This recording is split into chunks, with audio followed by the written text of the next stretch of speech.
Google Classroom цувралын 8 дугаар бичлэг.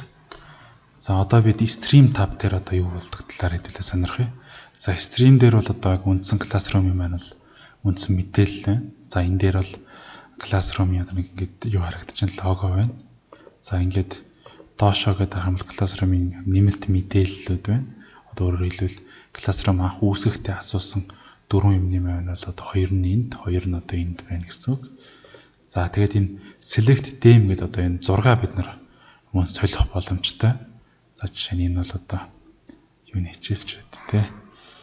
За юм нэг сонсдог хичээл байлаа гэж бодох юм бол энийг эсвэл компьютертэй холбоотой айл ингээ тохирох зураг ингээ тавьчихна.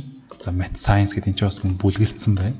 За энэ дэр ингээ бүлгэлсэн юмнээс нь ингээ сонгоод за мөн бусад гэдэг зэс рүү орох юм бол өөр ингээд сонголтууд байна. За эндээс бид нар өөртөө одоо тохирох нэг 6 сонгоод тавих нь байна. За энэ бол ч математик гэж бодох юм бол ингээд зургийн солихомжтой байна. Ингээд харандаа шугамтай шинэ зураг гараад ирж байна.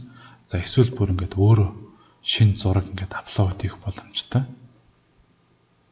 За тэгэд энэ зургийг л аплод хийчихэ. За тэгэд энэний хэлбэр маань өөрөө юм гонцгой хэлбэртэй болохоор яг аль хэсгийг авах вэ гэх юм.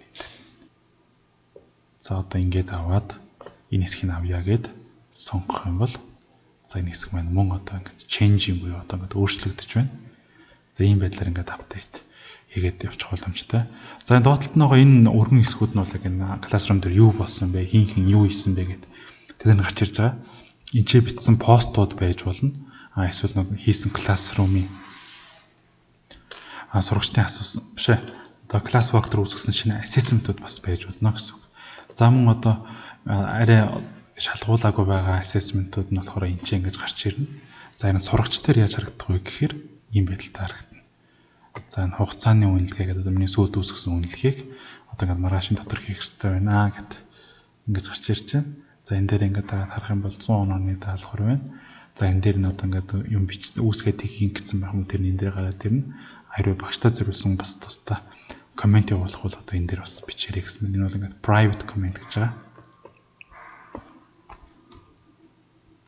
За тэгэхээр багшийн за stream tab дээр энэ дээр бас сурагчийн юун дээр stream tab руу орох юм бол сурагч бол шууд ингээд өөрөө юмаа бичээд тэгээд мөн файлаа ингээд холбож өгөөд пост хийх боломжтой. Харин багшийн хувьд бол эндээс аль Classroom руугаа бичих вэ гэдгээ сонгоод хин лөө явуулах вэ гэдгээ мөн сонгоод ингээд оруулах боломжтой байгаа. За мөн энийг cancel таах юм бол энд багш нар бол ийм лого байгаа юм эргэлдэж байгаа лого. Сурагч нар бол cancel дарах юм бол энд байхгүй байгаа. За энэ дээр нь дарах юм бол яах вэ гэхээр өмнө нь одоо бичижсэн постоосоо хэдүүлээ ингээд ашиглах боломжтой.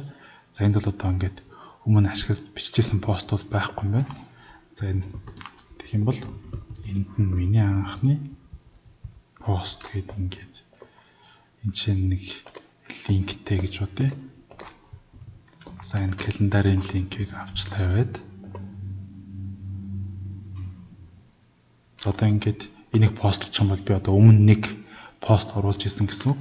За тэгвэл одоо би энэ товчон дээр дарах юм бол миний анхны пост гэдэг энэ постыгоо би дахин оруулах боломжтой болж байна гэсэн. Энэ дээр дараад за reuse гэж дарах юм бол за энэ пост маань нэгдээд за энийг би аль Classroom дээрээ хинхэнтэй хуваалцсан бэ гэсэн одоо ингээд шинэ юм гарч ирээд за мөн одоо энийгээ бас зарим энэ үг текстийн солих ч юм уу те тэгээд бас шинэ файлыг нэмэж атаачлах боломжтой байна.